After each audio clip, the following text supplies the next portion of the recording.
Alright, so what I've done is I've just chipped out around it a little bit, created some, weak points. Typically, when you install this, you need a little thin set under each corner. So that would be the first place to kind of attack, is under those corners, and try to get, that to turn loose a little bit.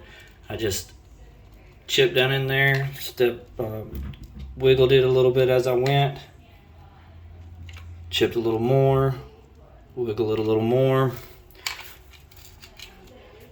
Remember, this is not a race. You're trying to save yourself time by doing this. So,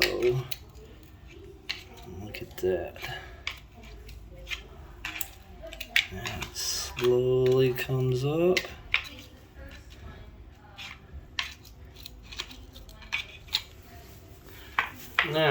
Now we've got this kind of turn loose. What we need to do is just kind of clean up this thin set around here. I'm probably going to go ahead and slide it all the way out, but what we could do is just backfill all in here with a little bit of thin set just to give it a nice firm base again, and we can towel right up to this.